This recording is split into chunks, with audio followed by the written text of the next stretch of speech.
Look, if you're Muslim, you'll know that God is Allah, the compassionate one. The compassionate one. If you're Christian, you know that God is, Father, Dad. If you follow Jesus, you know it's our heavenly Dad. He loves you. That's God. I tell you, I will have mercy, not sacrifice. You may say, oh yes, but he's also God of justice. No, justice was for a world that doesn't know him, doesn't love him, doesn't care, doesn't love, has no compassion. If you're Hebrew, supposedly has written from about, Babylon onwards, then you think you worship a God of justice, of law, a fearful God, a God of war, God who will destroy nations for your sake. Hang on. Do I really want that sort of God? Aren't I just terrified of him? Yes. Joshua falls on his face when he's got the captain of the hosts of the Lord in front of him, and he realizes who he is, and he's just terrified. What are these angels' first thing they have to say to any decent Hebrew? Fear not. It's the first words. So don't be afraid, for goodness sake. The notion of an angel was a Persian idea. It's come from Babylon. You know, but the Hebrew's not got that sort of cast at all. He sees God as the most frightening, fearful. You go up, Moses. We're not going up. No way. You go and talk to him. Look at the smoke and the fire and the thundering up there. We're not going up. If you're daft enough to go up, you go up on our behalf. Thank you. See you if you get back. It's not a God of law. He's not a God of justice, I tell you. He's a God of love.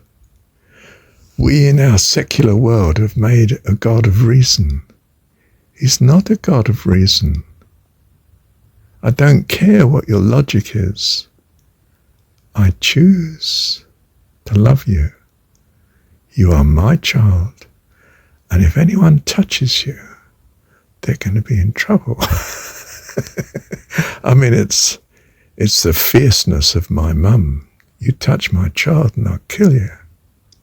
I'll tear you to pieces. For the Himalayan peasant, meets the he-bear in his prime, shouts to scare the beast, who will oft times turn aside. But the female, so accosted by the peasant, rends him tooth and nail. For the female of the species is more deadly than the male. That's the sort of love that the Hebrew God had for the Hebrews, supposedly, in the story. But it's not a godly love.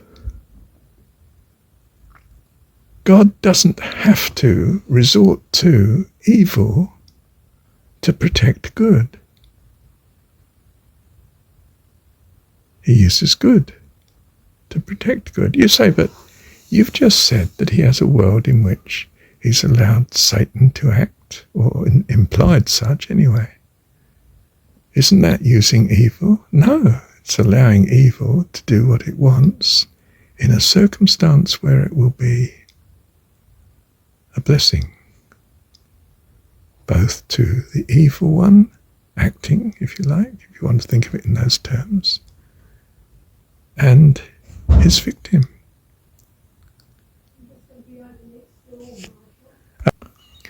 He's a God of love. He's our heavenly Dad. Yes, he's all-powerful. He doesn't need to control evil. He simply puts it in its right place for its own sake. For he makes all things for heaven.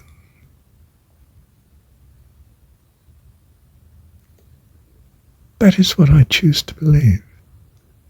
You may say it's not rational, Marshall. Or you may fault the rationality of it. I present it as a rational argument, but I mean, my truth may not be your truth. It's not a God of truth. He's a God of love. God of creation. Wonderful God. And we love him for it. Secular man may worship the truth. He doesn't seem to find it. His science keeps changing its mind on things and doesn't seem to have much mastery of the truth compared to what is.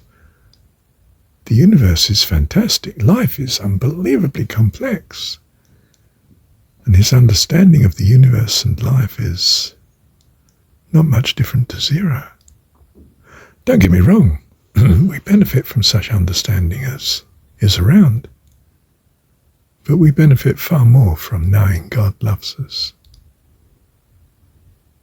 You should have your priorities right. Stop worshipping truth. Stop worshipping logic and reasoning. Stop worshipping power and might. You should worship love. True love.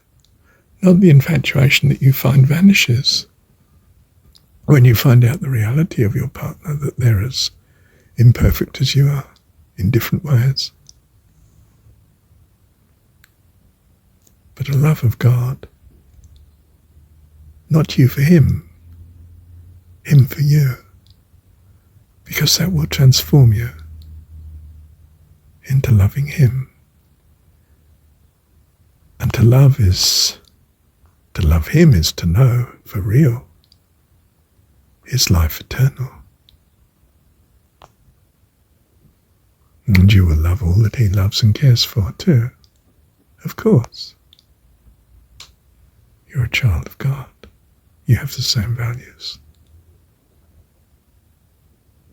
as your God.